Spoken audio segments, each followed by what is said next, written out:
Welcome to this explainer. Okay, so on paper, a 48-volt, 8 kilowatt split-phase inverter system, it looks incredibly simple, right? You wire up your batteries, you connect the inverter to the breaker panel, and boom, you're powering a home. But let me tell you, beneath that surface-level simplicity is a hidden world of intense physics, complex mathematics, and honestly, some very real safety risks that we absolutely need to talk about. Okay, let's dive right into this.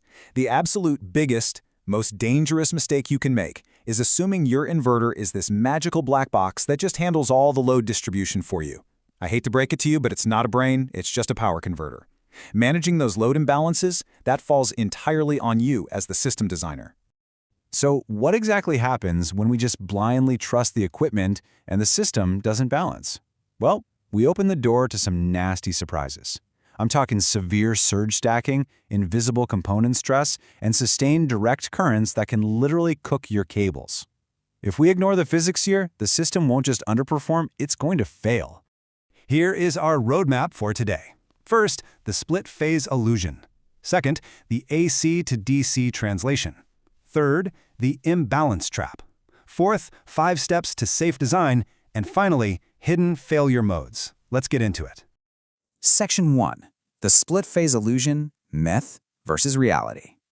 Now, in a typical split-phase setup, you've got two 120-volt legs and a 240-volt backbone. But here's the catch. If you dump all your heavy loads onto just one of those 120-volt legs, your inverter cannot magically shift power from the unused leg to rescue it. It just doesn't work that way. The inverter is simply going to struggle to keep up with that overloaded side, while the other side practically sits idle. The mathematical imbalance, that remains your responsibility to solve right at the breaker panel. Section 2. The AC to DC translation, low voltage constraint. We all know this foundational power equation, right? Power equals voltage times current. But the absolutely crucial takeaway here is that every single AC watt your house pulls has to come directly from the DC battery.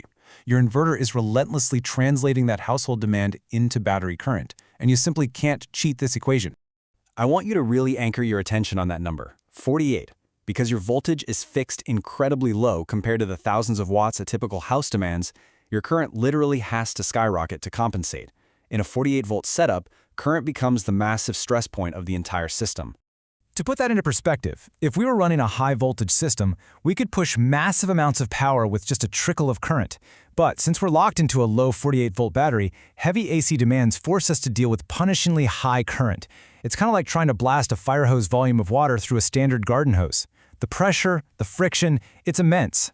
And the math here is totally unforgiving. DC current equals AC power divided by voltage and the inverter's efficiency. And since inverters aren't perfect, as that efficiency drops, your DC current spikes even higher. Also remember the I²R rule. Electrical resistance heating isn't just linear, it's exponential. If you double the current, you quadruple the heat. So even a minor bit of resistance can turn into a major thermal threat very quickly. Section 3. The imbalance trap, L1 versus L2. And this brilliantly illustrates what we're up against. Imagine your load is skewed like you see here. 80% of your demand is sitting on L1, and just 20% is on L2.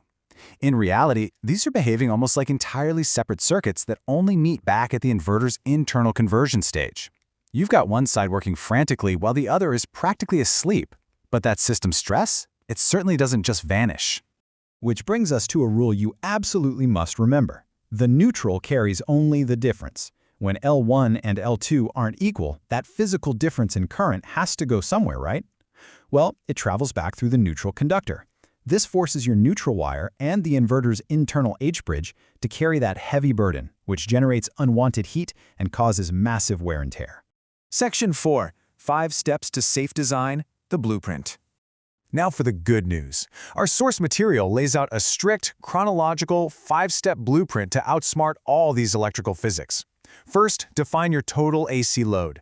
Second, map the split-phase distribution. Third, balance those 120-volt circuits. Fourth, convert the demand to DC. And fifth, verify your thermal limits. Let's walk through the most critical parts of this blueprint. Looking at steps 1 and 2, the golden rule is that you never design for average usage. You have to design for the worst-case simultaneous load potential. You need to assume your lighting, your fridge, your well pump, and your AC all decide to kick on at the exact same millisecond. That surge stacking is exactly what breaks systems. Now, your heavy 240-volt loads, like water heaters, sit neatly across both L1 and L2 equally. But those 120-volt appliances, they are the chaotic wildcards we have to manage. So the crucial point is this. Because 240-volt loads are perfectly balanced by design, they don't generate any neutral current. But your 120-volt loads, those must be meticulously mapped across your breaker panel.